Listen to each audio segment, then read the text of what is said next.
Hey there, tonight we're exploring the enigmatic rituals of Aztec priests.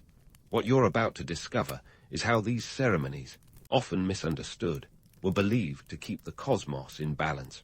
If these stories help you unwind, I'd love a quick like or subscribe, but only if they're genuinely working for you.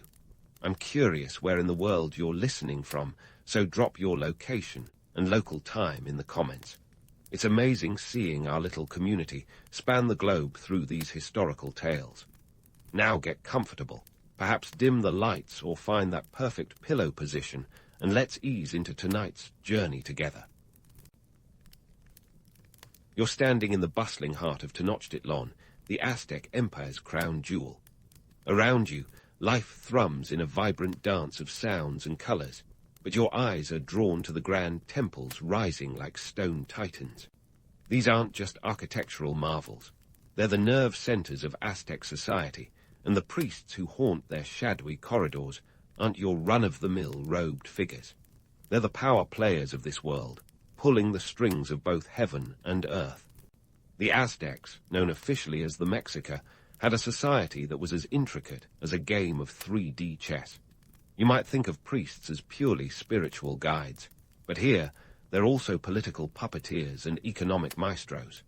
They're the ones who keep the cosmic scales balanced, ensuring the sun rises each day. No pressure, right? But their influence isn't just celestial. They're deeply embedded in the fabric of society, steering everything from who gets to wear the fanciest feathers to which regions pay the heaviest tribute.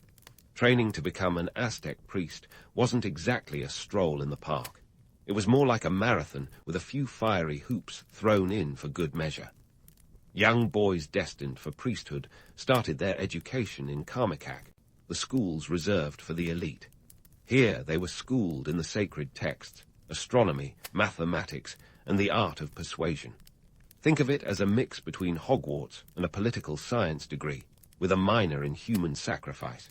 By the way, the Aztecs took education seriously.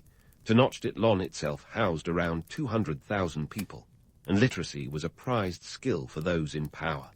But let's not glaze over the darker side of this whole priest gig.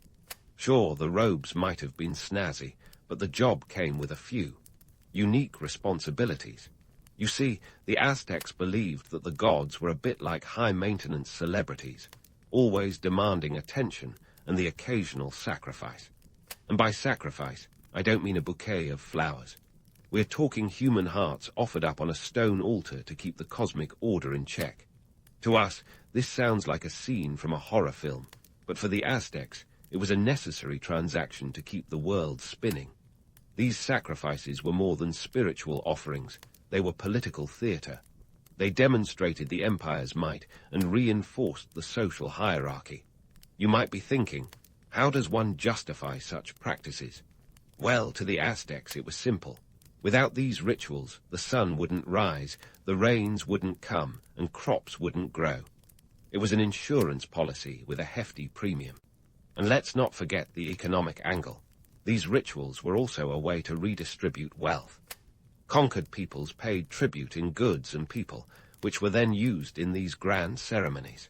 It was a show of power and control, an unyielding reminder of who held the reins. Now, you might be wondering, how did these priests rise to such formidable heights in the first place? The answer lies in their dual role as both religious and political leaders. They advised the emperors, participated in council meetings, and in many cases held sway over military decisions. They were the go-to experts on interpreting omens and determining the right time for war. And in a society that thrived on conquest and expansion, that kind of expertise was worth its weight in gold, or in the Aztec world, cacao beans, which were used as currency. Picture them as a mix between modern-day political advisors and spiritual gurus, with a dash of economic strategists thrown in. These priests weren't isolated in their ivory towers, either. They were deeply connected to every aspect of Aztec life, from the marketplace to the battlefield. Their rituals weren't just esoteric mumbo-jumbo. They were integral to the social and economic well-being of the empire. For instance, the rituals ensured the fertility of the land and the prosperity of the people. Without the priest's blessings, Crops could wither, and famine could strike, a risk no one was willing to take. But let's not get too romantic about it. The reality was that these priests wielded their power with an iron grip. They were the gatekeepers of both spiritual salvation and earthly prosperity, a combination that made them indispensable yet feared. Their influence extended beyond the temples, reaching into the very homes of the people. They dictated the rhythm of life through their elaborate calendars and ceremonies, each of which had to be executed with meticulous precision. One wrong move, and the balance could tip, bringing chaos rather than harmony. This brings us back to the economic engine that kept the Aztec world turning. Tribute was the lifeblood of the empire, and the priests were the ones who made sure it flowed smoothly.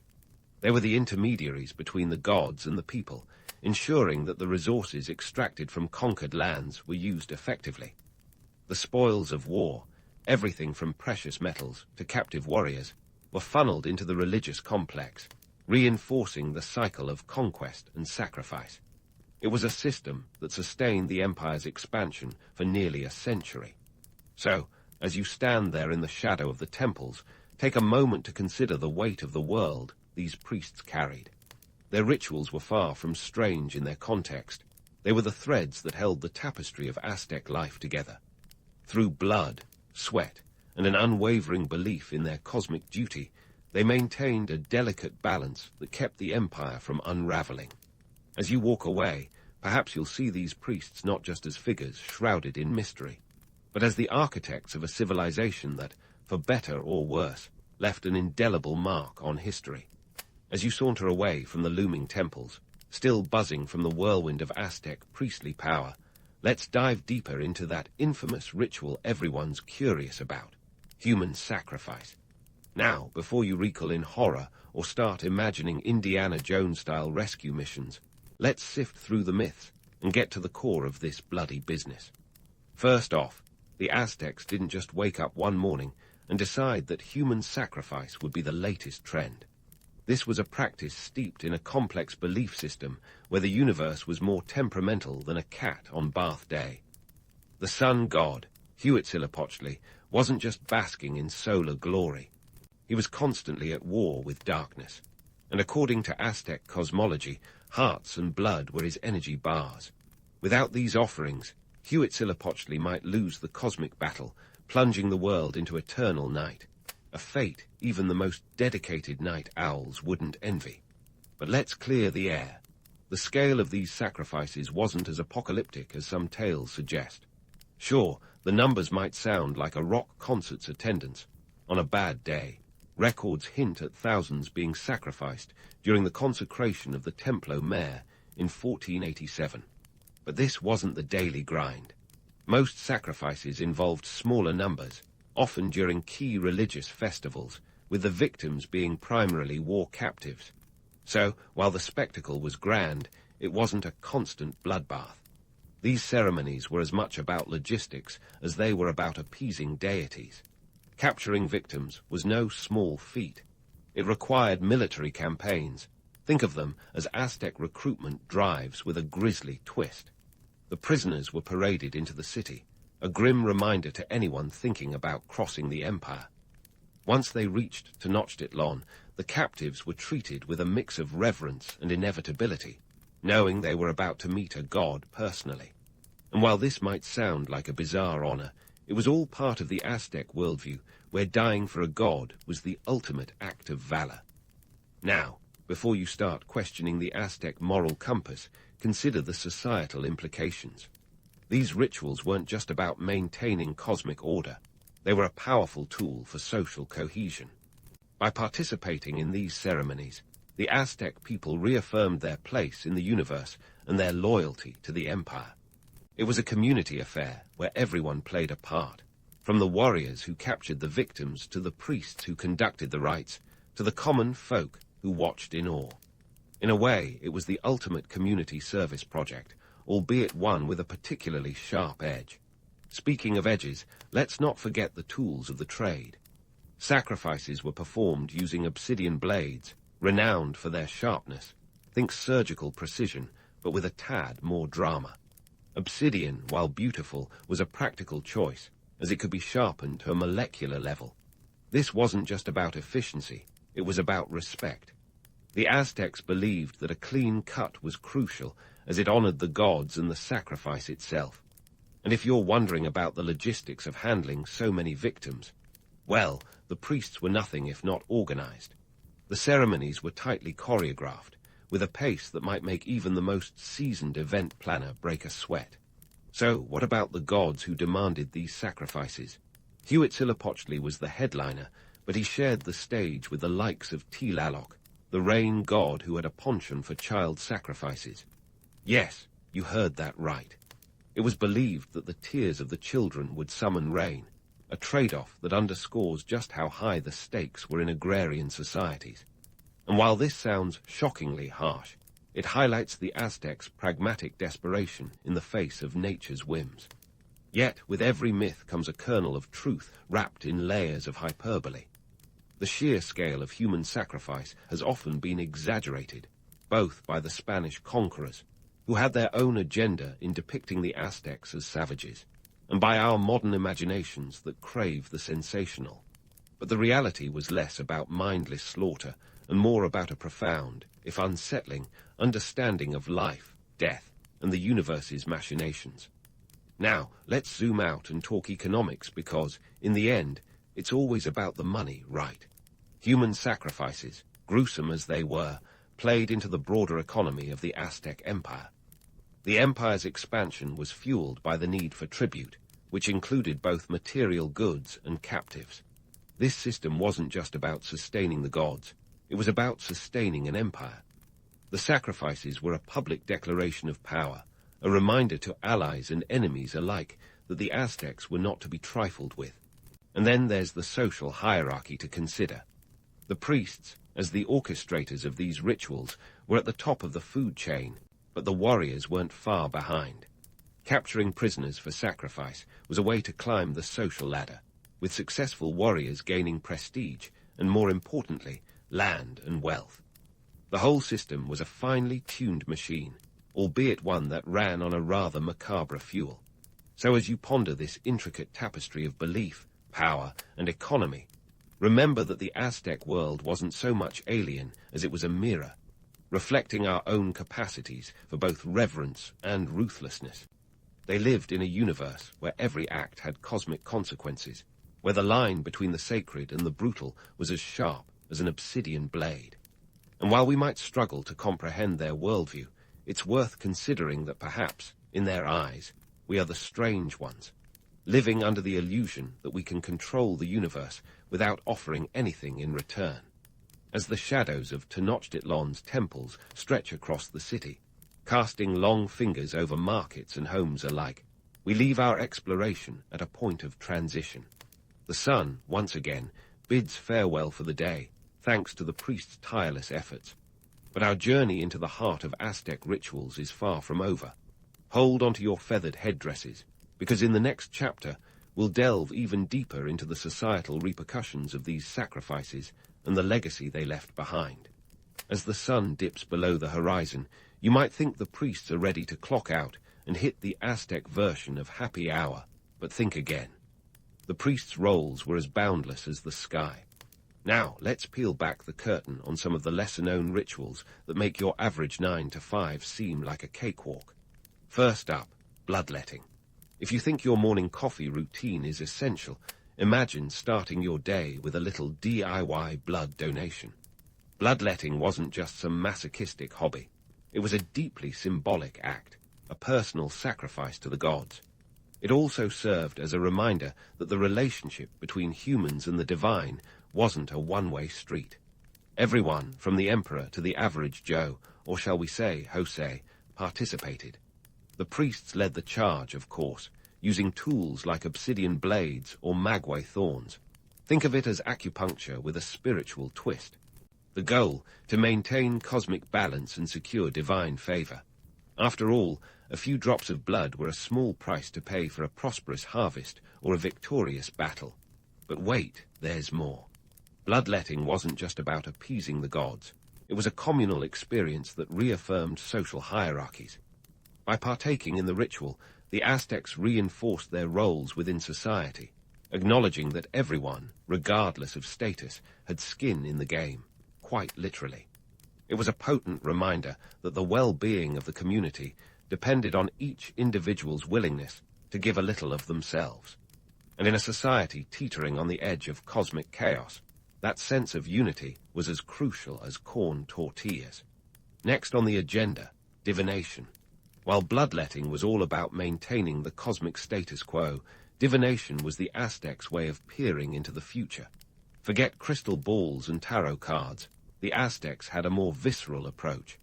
Priests would interpret the entrails of sacrificed animals or observe the patterns in the flames of a sacred fire. It sounds like something out of a fantasy novel, but for the Aztecs, this was cutting-edge technology. Divination allowed the priests to provide guidance on everything from the timing of agricultural cycles to the best days for waging war. In a world where uncertainty was a constant companion, having a glimpse into the future was worth its weight in gold, or cacao beans, as the case may be. Now, don't get too starry-eyed about the romance of entrail reading. This practice had its fair share of skeptics, even among the Aztecs. But here's the kicker. Whether or not the predictions were accurate often mattered less than the confidence they inspired. In a society built on ritual and symbolism, belief was half the battle. The priest's ability to interpret signs and omens gave them an aura of authority that was hard to challenge. It was like having a psychic hotline with a direct line to the gods, and you bet people paid attention. Let's talk tools of the trade, because every good craftsman needs the right gear. Obsidian was the superstar of Aztec ritual implements. This volcanic glass wasn't just visually striking, it was sharper than a samurai sword. Obsidian blades were the surgical instruments of their time, used in everything from human sacrifices to bloodletting. But the importance of these tools extended beyond their practical use. Obsidian was believed to have spiritual properties, acting as a conduit between the earthly and divine realms. In a sense, each cut was a conversation with the gods, a dialogue etched in blood. And what about the economic angle? You didn't think I'd forget, did you? The production and trade of obsidian were booming industries. The Aztecs imported it from distant regions, and its value was second only to precious metals. This trade network wasn't just about securing resources. It was a testament to the Aztec economy's complexity and reach. By controlling the flow of obsidian, the priests and rulers wielded significant economic power. It was like holding the keys to the kingdom, or at least the most important tool shed in Mesoamerica. But let's not get too carried away romanticizing these rituals. While they were undeniably fascinating, they also reveal a society grappling with the harsh realities of existence. In a world where nature was both provider and destroyer, the Aztecs sought control through ritual. Each act, whether it involved a drop of blood or a reading of entrails, was a way to exert influence over a chaotic universe. It was a gamble, a wager that the gods would smile upon them in return for their sacrifices. And therein lies the paradox. The rituals that bound the Aztecs to their deities also chained them to a relentless cycle of appeasement. It was a world where power and piety were inseparable, where faith was both a solace and a burden. The priest stood at the center of this web, revered and feared in equal measure. They were the architects of a society that walked a razor's edge between prosperity and ruin, a testament to the human desire to find meaning in the face of uncertainty. So as the shadows lengthen over Tenochtitlan once more, consider the weight these rituals carried. They were not simply relics of a bygone era, but reflections of a universal struggle, a quest for order in a world that often seems determined to defy it. And while the Aztecs' methods may seem foreign, their motivations resonate across the ages, reminding us that the search for understanding is as timeless as the stars. Stay tuned, because we've only scratched the surface, and the echoes of Tenochtitlan's temples have more stories to tell. Speaking of stories yet untold, let's shift our gaze to a topic that often slips under the radar: the women of the Aztec priesthood. Trust me, this isn't some side note in the grand narrative of Aztec society. These women were integral to the spiritual and cultural tapestry of the empire, weaving their own threads of power and influence amid a predominantly male hierarchy. So let's untangle this web and see how the other half lived and prayed. First things first, let's debunk the myth that Aztec religious life was a boys-only club. While it's true that high priest positions were typically occupied by men, after all, patriarchy wasn't just a Western invention. Women had their own influential roles within the religious sphere. Enter the priestesses, or Sihuatlamacask. These women were often tasked with presiding over rituals dedicated to female deities like the earth goddess Tonantzin or the water goddess Chalchutlacu. Think of them as the spiritual caretakers of the domestic and natural realms, which were just as crucial as the cosmic battles waged by their male counterparts. Now, before you start picturing peaceful gatherings of priestesses swaying in rhythm to the beat of ritual drums, let's add some nuance. These women wielded real influence, serving as intermediaries between the gods and the people, much like their male peers. However, their power wasn't merely about ceremonial duties. It extended into the social and political fabric of Aztec life. For example, they played a role in educating young girls in the Karmakak schools, focusing on religious teachings and moral conduct. It was a bit like being a nun and a teacher, with a curriculum that included lessons in weaving and cooking alongside divine law. But how did these priestesses rise to their positions in a society that was, let's be honest, not exactly known for its gender equality? The answer lies in the Aztec understanding of duality, the belief that balance between male and female elements was essential for harmony.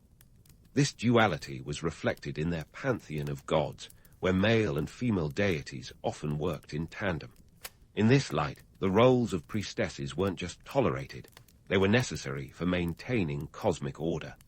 As for the nuts and bolts of their spiritual responsibilities, let's dive into some specifics.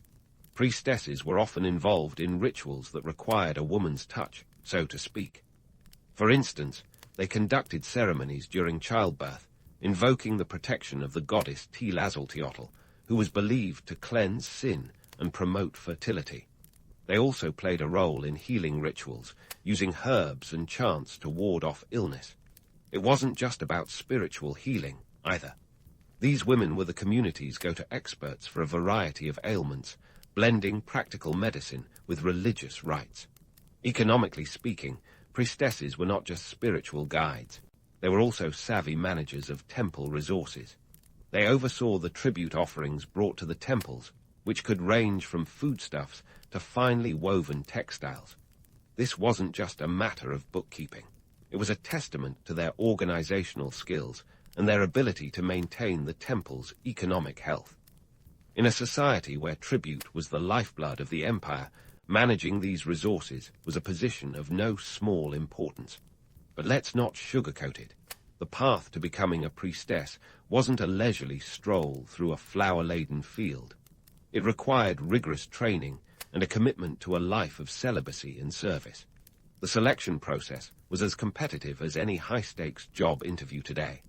Only those deemed worthy by their community and the gods were chosen, which speaks volumes about the social and spiritual capital these women possessed. Now, let's address the elephant in the room: gender dynamics within the priesthood.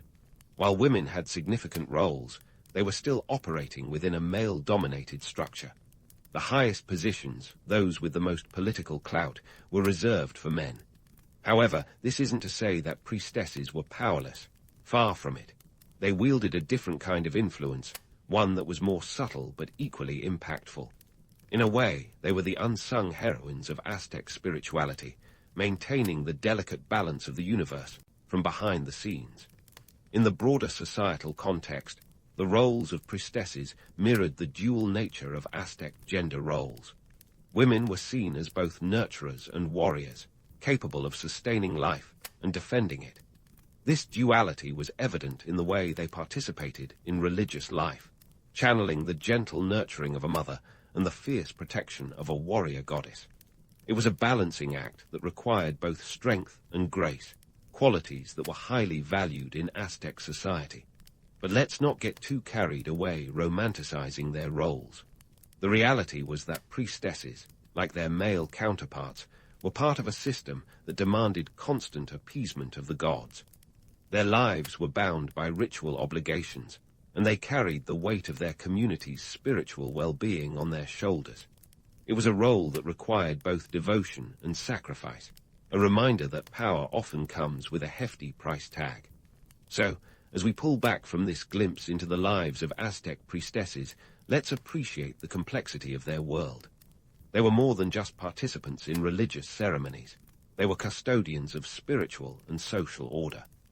Their contributions were woven into the very fabric of Aztec society, shaping the cultural landscape in ways that resonate even today. As we continue to explore the intricate dance of gender, spirituality, and power in the Aztec Empire, remember that each thread of this tapestry tells a story of resilience and adaptation. The priestesses of the Aztec world remind us that history isn't just about the loudest voices, but also the quieter ones that sustain and nurture a civilization from within. And as we move forward, keep an ear out for the echoes of these women's voices, whispering their stories from the past as we unravel the mysteries of the Aztec world. As we venture into the twilight of the Aztec Empire, the scene shifts dramatically from the storied rituals and priestly power plays we've explored to the seismic upheaval brought by Spanish boots stomping into Tenochtitlan. Picture a bustling empire, ruling over roughly 5 million souls at its peak, suddenly confronted by a ragtag band of European adventurers led by none other than Hernán Cortés. It's 1519, and the Aztecs, with their intricate rituals and divine mandates, are about to face an existential crisis that not even their most insightful divination could predict. Cortés and his conquistadors, roughly 600 strong, armed with steel, gunpowder, and germs, were like the world's worst houseguests, crashing the party with a whole new set of rules. The Aztecs, who had honed the art of sacrifice and tribute into a fine-tuned machine, suddenly found themselves on the wrong side of history's ledger. Their gods, once appeased by offerings of blood and hearts, were now being overshadowed by the Christian god of the invaders, who came with promises of salvation and an entirely different kind of sacrifice. The Spanish conquest wasn't just a clash of steel and sinew, it was a collision of cosmologies. The Aztec priests, once the custodians of cosmic balance, were now faced with a theological coup. Christianity swept in with the force of a hurricane, uprooting centuries-old traditions. The grand temples of Tenochtitlan, once the throbbing heart of the Aztec world, were repurposed or razed to make way for cathedrals. The Templo Mayor, where so many rituals had unfolded, was dismantled stone by stone, its materials used to build the new colonial capital's cathedral. Talk about recycling with a vengeance. In this new world order, the priests found themselves out of a job faster than you can say paradigm shift. The Spanish, with their own brand of divine mandate, saw the Aztec rituals as the work of the devil. They were determined to save souls, even if it meant destroying the rich tapestry of Aztec culture in the process. The human sacrifices, once viewed as essential transactions with the gods, were now condemned as barbaric, their practitioners labeled as heathens. The Spanish Inquisition made sure to stamp out these practices with all the fervor of a puritanical spring cleaning. And yet, not all was swept away. The resilience of culture is a tenacious thing. While the grand rituals ceased, certain elements of Aztec spirituality found ways to adapt and survive, morphing into syncretic practices that blended indigenous beliefs with Christian doctrine. For instance, the veneration of the Virgin of Guadalupe, a cornerstone of Mexican Catholicism, has roots tracing back to the Aztec goddess Tonantzin. This blending of traditions created a unique spiritual landscape that continues to thrive in modern Mexico. The economic ramifications were also profound. The Aztecs' tribute-based economy, which had thrived on the spoils of war and the redistribution of wealth through ritual, was dismantled. The Spanish introduced a new system, based on encomiendas, a kind of feudal labor grant that essentially enslaved the indigenous population under the guise of protection and evangelization. This economic overhaul laid the groundwork for the colonial economy, one that benefited the conquistadors and their descendants while relegating the Aztecs to the margins. Now, let's debunk a popular myth. The fall of the Aztec Empire wasn't just due to Spanish military prowess. Sure, their superior weaponry helped, but the real secret weapon was disease. Smallpox, measles, and other old-world diseases swept through the Aztec population like wildfire, decimating up to 90% of the indigenous people. The Aztecs, with no immunity to these foreign invaders, watched helplessly as their society crumbled under the weight of invisible pathogens. As we sift through the ashes of the Aztec Empire, it's tempting to romanticize their rituals as lost art forms, tragic casualties of progress. But let's not overlook the harsh realities. These rituals, while spiritually profound, were part of a society that thrived on war and subjugation.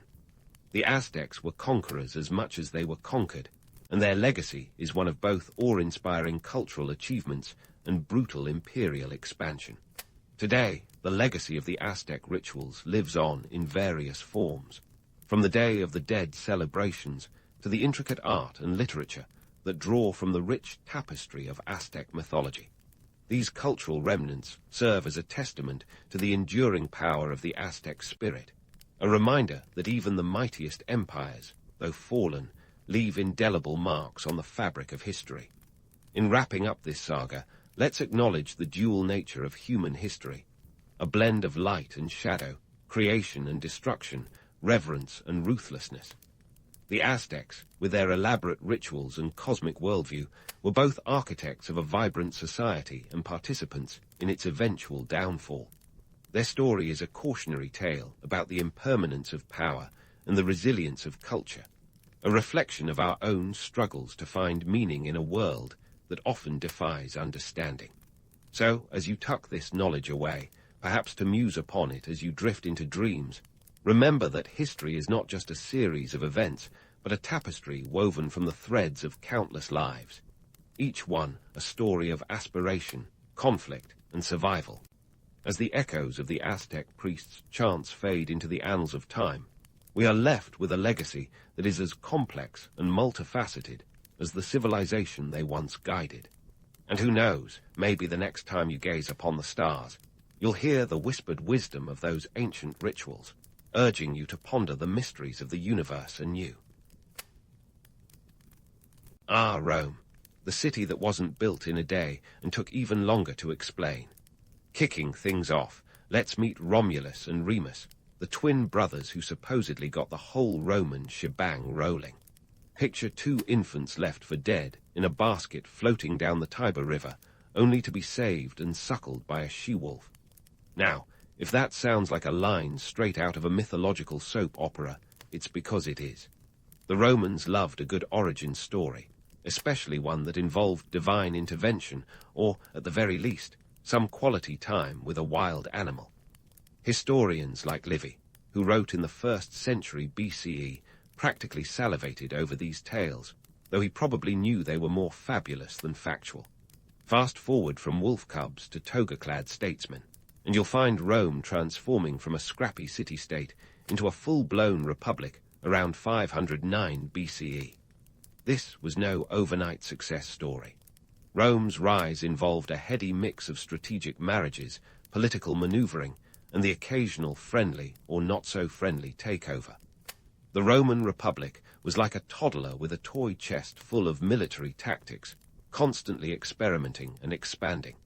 At the heart of this burgeoning powerhouse was the Senate, a political body that was older than some of the empires it would later crush.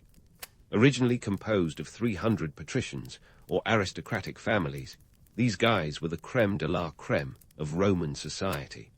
They wielded power like a kid with a magnifying glass on a sunny day, directing the Republic's focus, and more often than not, its ire.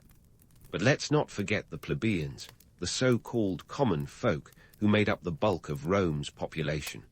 They were like the bass guitarists of Roman society, the backbone without which the whole system would have flopped.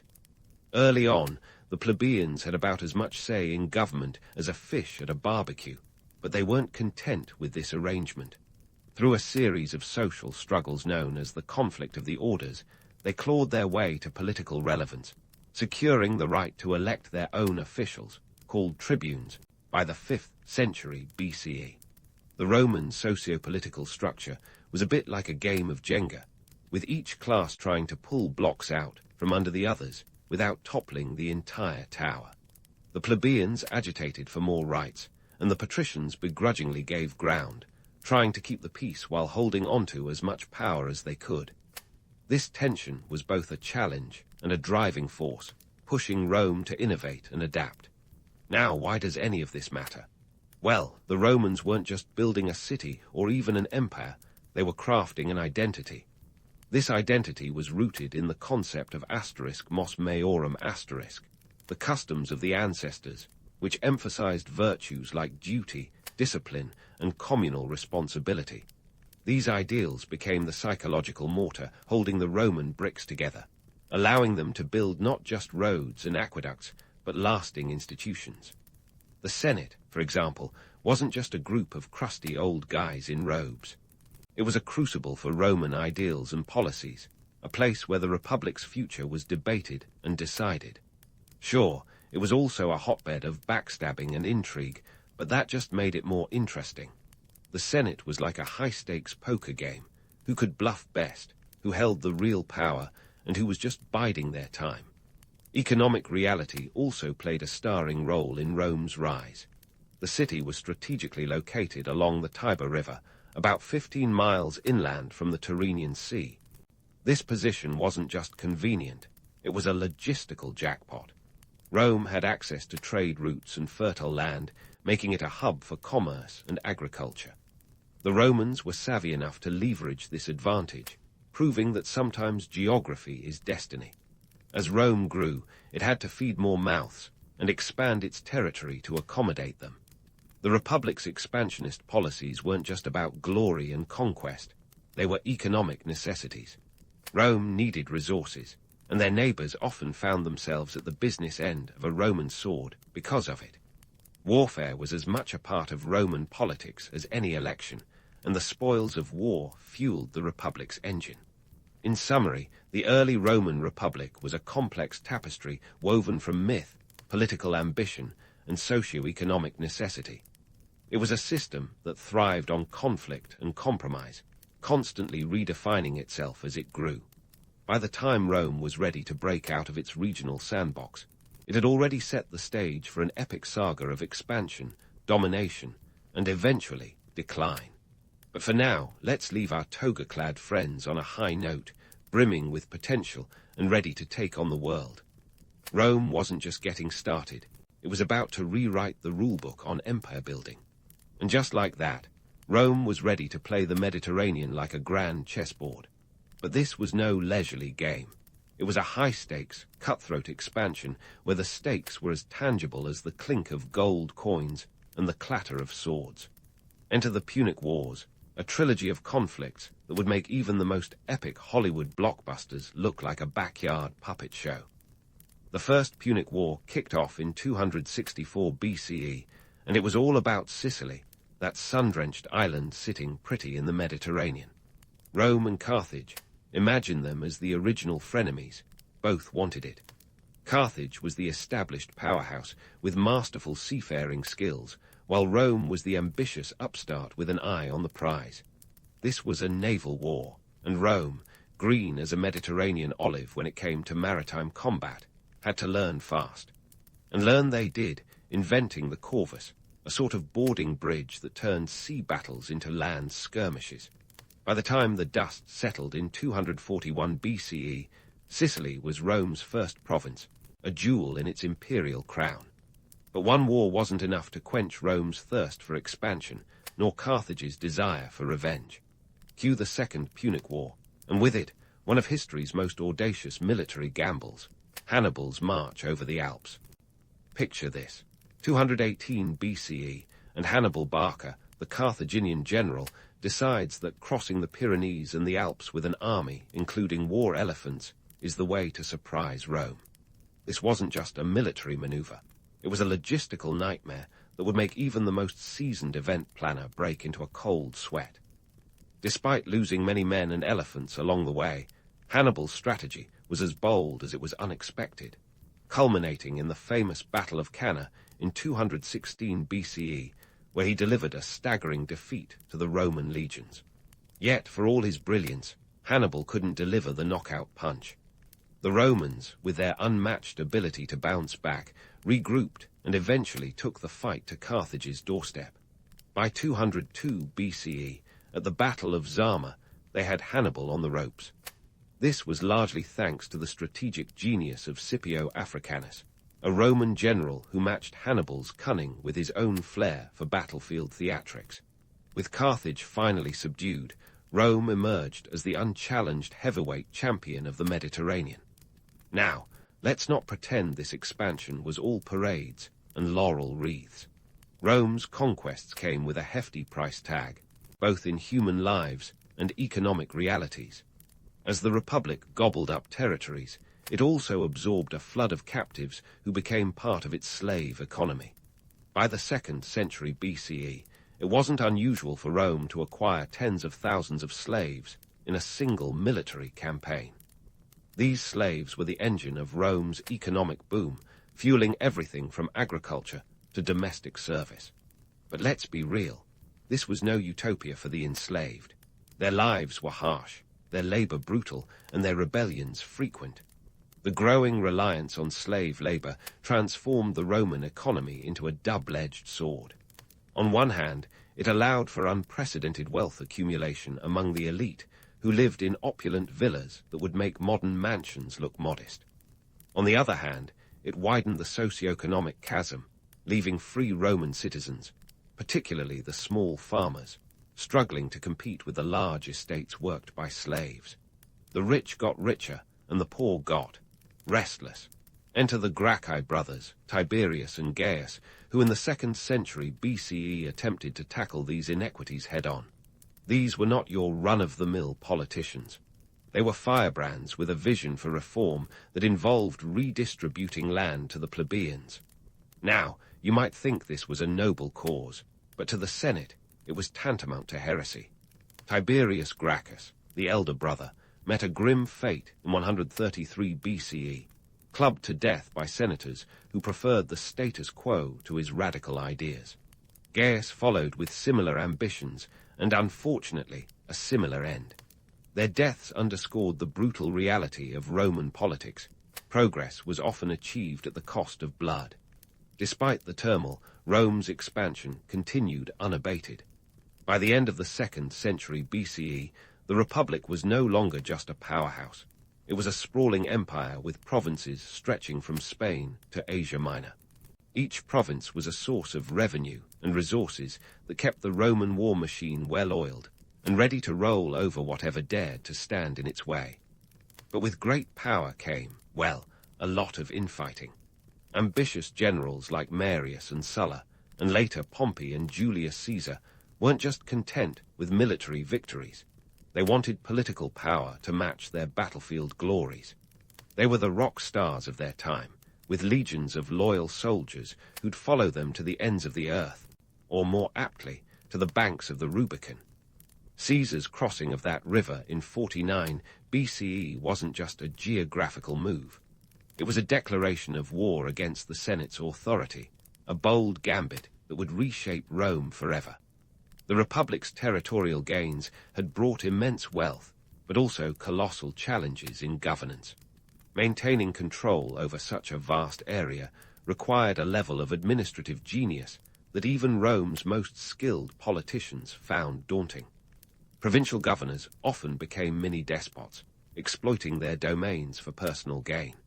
Corruption was rampant, and the Senate, despite its venerable age and tradition, was often more interested in internal squabbles than in addressing the systemic issues plaguing the Republic. Despite these challenges, Rome remained a magnetic force, drawing people and ideas from all corners of its empire.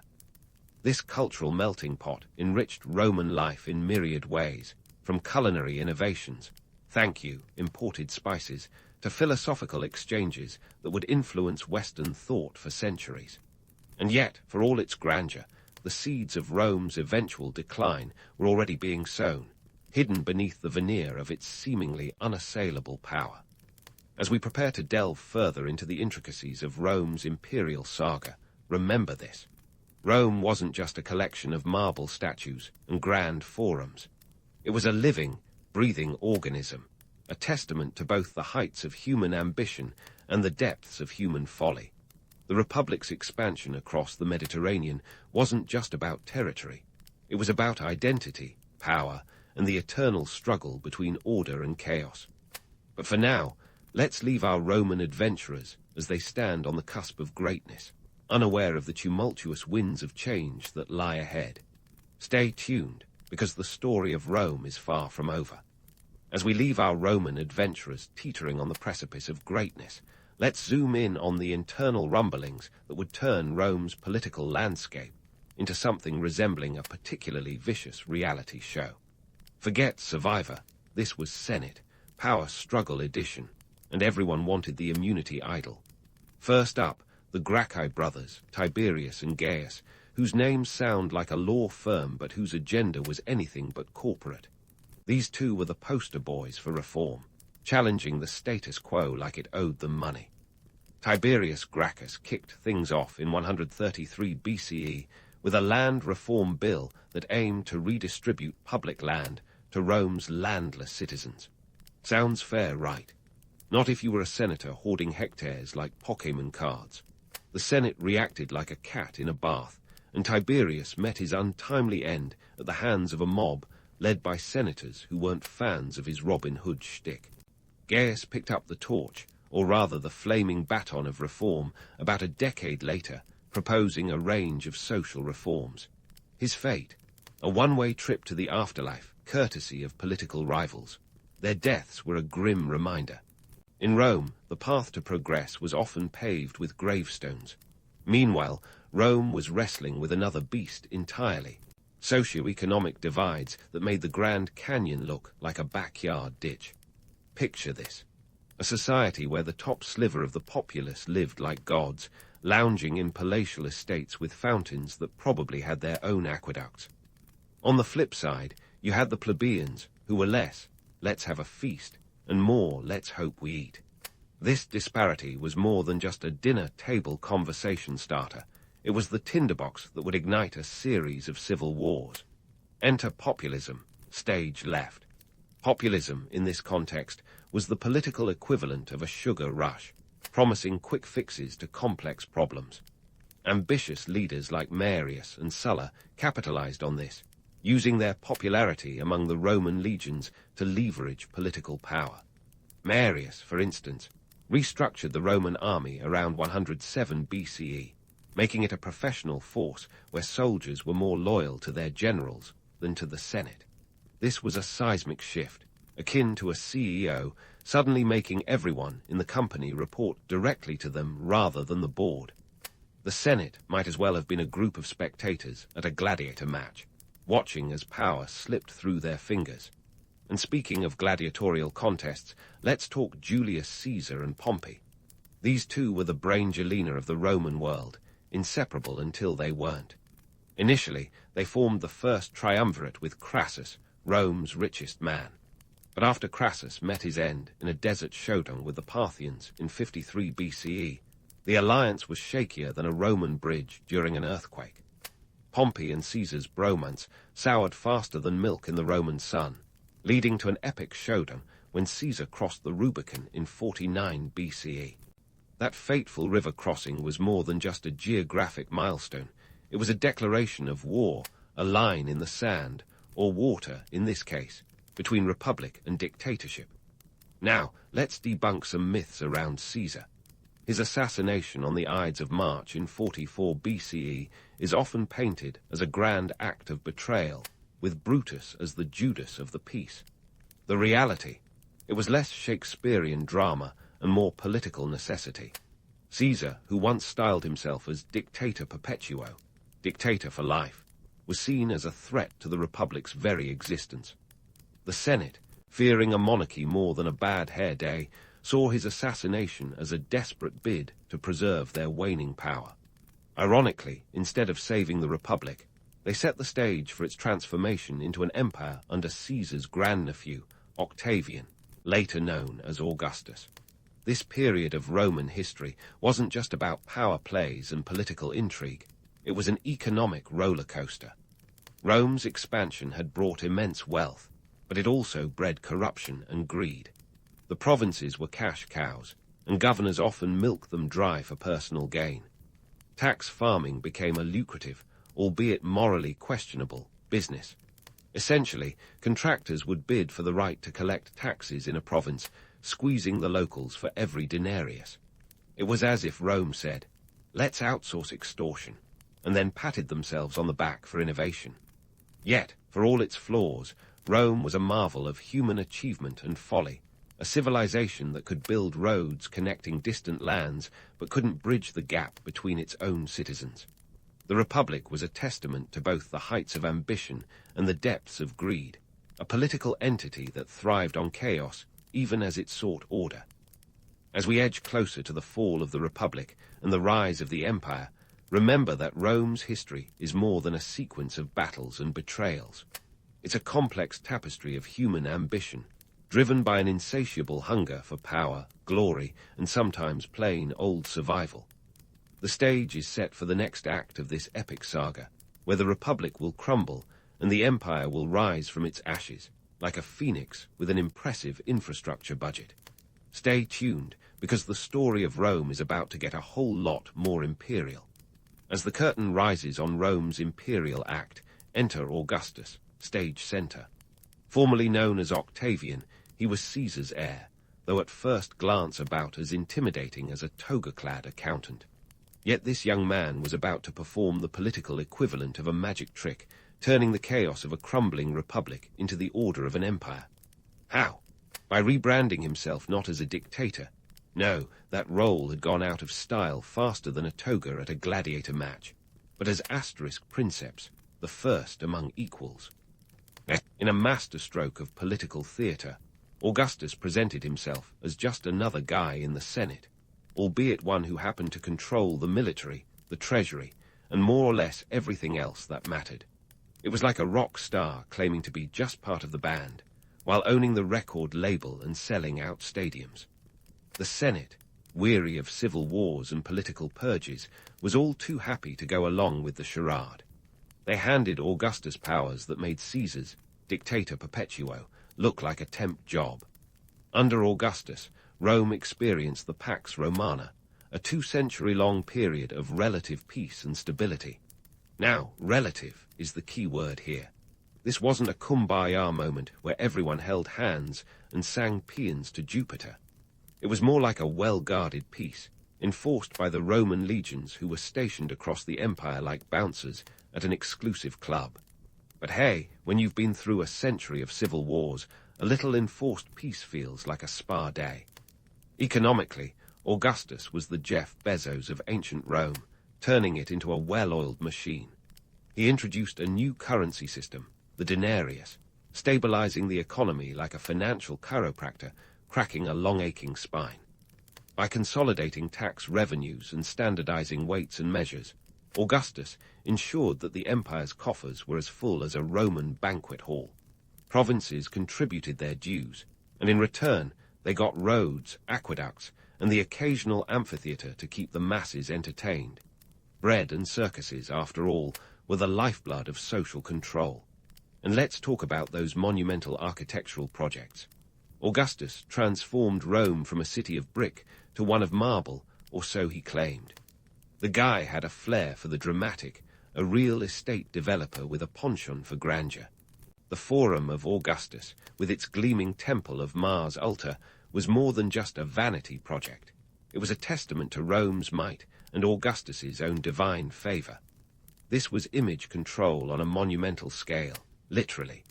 Augustus had statues erected, coins minted with his likeness, and even a mausoleum built as a tribute to his eternal legacy. Think of it as the ancient world's version of a personal brand. Yet, while Augustus was busy polishing his public image to a high sheen, beneath the marble facade lay the gritty reality of maintaining control over a sprawling empire. The provinces were diverse, each with its own customs, languages, and occasional rebellious tendencies. Governing this patchwork quilt required a delicate balance of diplomacy, military presence, and the occasional bribe or two. Augustus's system of client kings, local rulers who were loyal to Rome, acted as intermediaries, ensuring that the imperial machine ran smoothly without the constant need for Roman boots on the ground. But let's not forget Augustus's obsession with morality. He enacted social reforms that were about as popular as a toga at a toga-free event. Adultery was criminalized, and he tried to encourage marriage and childbearing among the Roman elite through incentives and penalties. It was as if Augustus, with his own less-than-perfect marital history, had taken it upon himself to become Rome's moral compass. His efforts were a mixed bag. Some Romans embraced the changes, while others saw them as intrusive overreach. Augustus's reign wasn't without its challenges, of course. The infamous Varian disaster in 9 CE, where 3 Roman legions were ambushed and annihilated in the Teutoburg forest, was a stark reminder of the limits of Roman power. The loss was a psychological blow, a dent in the armor of invincibility that Rome liked to wear. Augustus reportedly spent months in mourning, a reminder that even the mightiest rulers could not control everything. Yet, for all his political acumen and strategic brilliance, Augustus was acutely aware of the impermanence of power. On his deathbed in 14 CE, he famously quipped, "Have I played the part well? Then applaud as I exit." It was a fitting epitaph for a man who had turned Rome's stage into his own political theatre. His successor, Tiberius, would inherit an empire that was stable and prosperous, yet still reliant on the delicate balancing act that Augustus had mastered. As the sun set on Augustus's reign, Rome stood at the zenith of its power, a beacon of civilization and a testament to human ambition. Yet, beneath the surface, the tensions and contradictions that had always been part of Roman life continued to simmer. The story of Rome, like its architecture, was built to endure the ages. But as we'll see, even the strongest foundations can be shaken by the winds of change. So, what's next for our Roman epic? Tune in for the next chapter, where we'll explore how Rome navigated the treacherous waters of imperial succession and the challenges of maintaining an empire that spanned 3 continents. Remember, in Rome, the only constant was change, and sometimes that change came with a sword or a Senate decree. Stay with us as we continue to unravel the tapestry of Roman history, one thread at a time. As the imperial stage expanded its cast, Rome found itself grappling with the same old act, succession drama. Augustus's successors, from the brooding Tiberius to the infamous Caligula, were a mixed bag of rulers. Each brought their own brand of governance to the table, and not always the kind that would win popularity contests. Tiberius, for instance, was about as warm and fuzzy as a marble statue, preferring seclusion to socializing. Then there was Caligula, whose reign was a bit like a fever dream, full of excess, eccentricity, and probably a few too many questionable decisions involving horses. But let's shift focus to the real meat of the matter, the factors that led Rome down the path of decline. You see, running an empire isn't all triumphal arches and chariot races. It involves a lot of gritty, unglamorous work, and by the time we hit the 3rd century CE, the cracks in Rome's marble facade were starting to show. Economically, Rome was like a once great band that had lost its groove. The empire was too vast, its resources stretched thinner than an emperor's patience during a Senate meeting. Inflation was rampant, thanks in part to emperors who thought they could mint their way out of trouble by devaluing the currency. It's a bit like trying to fill a leaky bucket by just adding more water. And let's not forget Rome's reliance on mercenaries. By the late empire, Roman legions were increasingly composed of non-Romans, soldiers for hire who were loyal to gold rather than the glory of Rome. This wasn't just a hiring strategy, it was a sign of desperation. The legions were the backbone of Roman power, but when that backbone comprises hired hands with little personal stake in the empire's survival, you've got a structural integrity problem. These mercenaries were a double-edged sword. offering short-term security but long-term vulnerability. Administratively, Rome was like a bureaucratic hydra. Cut one inefficiency, and two more would spring up to take its place. The empire's governance was a patchwork of overlapping jurisdictions and convoluted tax systems. Provinces were often left to fend for themselves, and corruption was as endemic as the aqueducts were impressive. This administrative bloat was not just a headache for emperors, but also an anchor dragging the ship of state into murky waters. Enter the external pressures, stage right. The so-called barbarian tribes along Rome's borders were more than just a nuisance. They were a looming existential threat. The Goths, Vandals, and Huns were the original disruptors, challenging the status quo with a vigor that would put modern startups to shame. The Goths, in particular, were like a rock band on tour, moving through the Balkans and into Roman territory with all the subtlety of a freight train. Their leader, Alaric, wasn't just looking for a gig. He wanted a permanent spot on the Roman stage. And then, in 410 AD, the unthinkable happened. The city of Rome, the Eternal City, was sacked by Alaric's Visigoths. This was a seismic shock to the Roman psyche, akin to losing a championship match on home turf. The sack wasn't just a military defeat. It was a symbolic blow, a wake-up call that the empire was not invincible. It was the kind of moment that makes you question whether your glory days are behind you, like a rock star realizing their greatest hits are from decades past. The sack of Rome was a harbinger of things to come. By 476 AD, the Western Roman Empire would crumble, a victim of its own unwieldy size and systemic inefficiencies. The Eastern Roman Empire, or Byzantine Empire as it would later be known, managed to hang on like a tenacious protagonist in a survival movie, but the western half was history, literally. Now, here's where we debunk some myths. The fall of Rome is often romanticized as a grand, tragic ending, like the last act of a Shakespearean play. But the reality was more akin to a slow, painful unraveling, a death by 1,000 cuts rather than a single, glorious swan dive. There was no singular moment or event that spelled Rome's doom.